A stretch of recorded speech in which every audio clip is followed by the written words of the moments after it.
किसे पिटवा दिया? माधव दास जी नाम के भक्त थे जगन्नाथ जी में। ये बड़े मजे लेते रहते,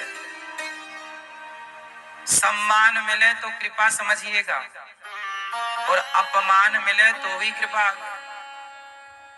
इसका उदाहरण दे रहा हूं, सुनो। माधव दास जी नाम के एक भक्त थे जगन्नाथ जी, बड़े भक्त थे। क्या हुआ, कटहल पक चुका था। कटहल समझते हैं? बिहार में और कुछ जगह पका, जैसे आप लोग कटहल की सब्जी खाते हो, ऐसे कुछ जगह पका हुआ कटहल खाया जाता है।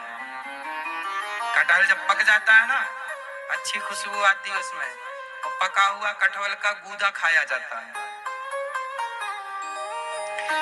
तो जगन्नाथ जी बोले कि कटहल की खुशबू आ रही है। वो कटहल पक चुके थे और जो वहां के राजा थे ना, उनका कटहल का बगीचा था।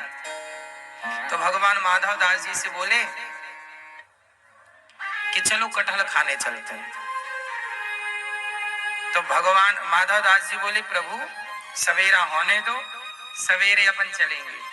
और आपका तो राजा चेला है, पूरा बगीचा आपका है, जितना बोलोगे सवेरे भोग लग जाएगा कटहल का। भगवान बोले नहीं नहीं, हमें तो अभी चलना है। तो माधव दास जी बोले ठीक है, फिर आपका मन है तो चलो। तो जगन्नाथ जी को लेके गए माधव दास जी। तो माधव दास जी बोले चलो, हम राजा साहब से बता देंगे कि जगन्नाथ जी का मन कटहल खाने का है, तो वो आपको एंट्री दे देंगे। भगवान बोले नहीं नहीं, चोरी से खाएंगे आज, बता के नहीं खाएंगे। पीछे के रास्ते से घुसते हैं बगीचे में। अच्छा, दोनों घुस गए जगन्नाथ जी और, अच्छा माधव दास जी बूढ़े थे, जगन्नाथ जी तो जगन्नाथ जी सदा जवान, घुसे पीछे बाड़ी बाड़ी तोड़ के। भगवान बोले माधव दास जी ऐसा करो, आप पेड़ पे चढ़ जाओ और पेड़ पे चढ़ जाओ और वहां से पके पके गिराना, हम समेटेंगे। ठीक है। माधव दास जी बूढ़े ठेले व्यक्ति चढ़ गए ऊपर, अब पके पके कटहल तोड़ रहे हैं और भगवान खूब हल्ला कर रहे हैं, हाँ हाँ माधव दास, हाँ वो। भगवान बोले चोरी से घुसे हो, थोड़ा शांत रहो, आ जाएगा वो जो चौकीदार है। जगन्नाथ जी बोले आने दो आने दो। अब तो भैया सचमुच वो चौकीदार सुन लिया।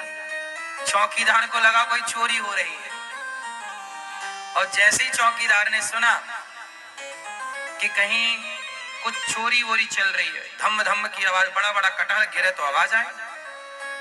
अब लो भैया, जैसे ही चौकीदार आया, कौन चोर चोर चोर चोर चोर, और चोर चोर कहा तो जगन्नाथ जी भाग गए।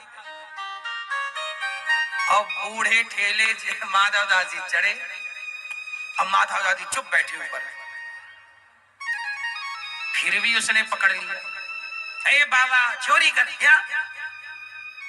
बाबा बोले भैया मैंने नहीं चोरी की, वो जगन्नाथ जी का मन था, भगवान का नाम ले रहा, बच रहा। ए भैया उतर के खूब मार लगाई चौकीदार ने, और मारा ही नहीं, चल तेरे को राजा के सामने पेश करेंगे। वहीं ना अपनी कोठरी में माधव दास जी को बांध दिया रस्सी से, भाग मत जाना। माधव दास जी बोले वाह प्रभु, अच्छा फंसवाए, हमें फंसवा के भाग गए खा पी के। और भैया चौकीदार ने अच्छे 3-4 डंडे जमा दिए। सवेरा हुआ तो माधव दास जी को लेके राजा के सामने गया चौकीदार, और जब माधव दास जी को लेके गया तो राजा ने देखा कि माधव दास जी बंधे। अच्छा, राजा जानता था माधव दास जी को, ये बहुत बड़े। राजा तुरंत सिंहासन छोड़ा और गिर पड़ा भगवान के। माधव दास, हे प्रभु आप कैसे बंधे? चौकीदार को बोला तूने क्यों बांधा इतने बड़े साधु को? चौकीदार बोला महाराज ये साधु वाधु नहीं है, चोर है, मैंने रंगे हाथों पकड़ा। राजा बोले ये चोर नहीं है, साधु है। चोर, वो बोला चौकीदार महाराज आपको गलतफहमी हो गई, ये कटहल चुरा रहे थे। राजा साहब ने कहा, महाराज क्षमा करो, क्या आप कटहल चुरा रहे थे? क्या है पूरी बात? तब बताई कि जगन्नाथ जी का मन था कटहल खाने का, हम दोनों ही आए थे, वो तो भाग गए और हम फंस गए। राजा ने कहा कि जगन्नाथ जी की इच्छा थी कटहल खाने की। हाँ, तुरंत राजा ने पूरा बगीचा जगन्नाथ जी के नाम लिख दिया। प्रभु आज से पूरा बगीचा। ये बिल्कुल सत्य कथा है, ये कोई कथा हम बना के नहीं बता रहे हैं, ये सत्य कलयुग की घटनाएं हैं, ये सब भक्तमाल की कथाएं हैं। हाँ गुरु जी, माधवदास जी को राजा ने प्रणाम किया और माधवदास जी गए। हम केवल ये बात आपको केवल इसलिए बता रहे हैं कि भगवान कई बार सम्मान दिलाते हैं तो कई बार अपमान भी होता। तो आप ये मत सोचिएगा कि अरे हम तो भक्त हैं, हमारा अपमान कैसे।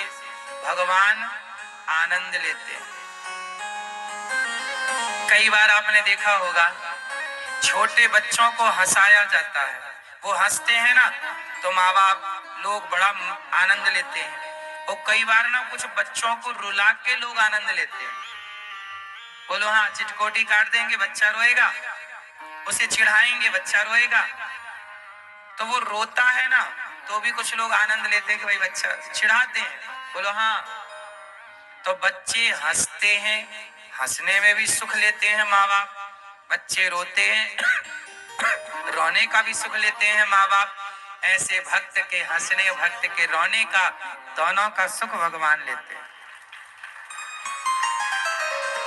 इसलिए सम्मान मिल जाए तो कृपा, अपमान मिल जाए तो कृपा, जीवन मिले तो कृपा, मृत्यु मिले तो कृपा, यश मिले तो कृपा, अपयश मिले तो कृपा, हानि मिले तो कृपा, लाभ मिले तो कृपा।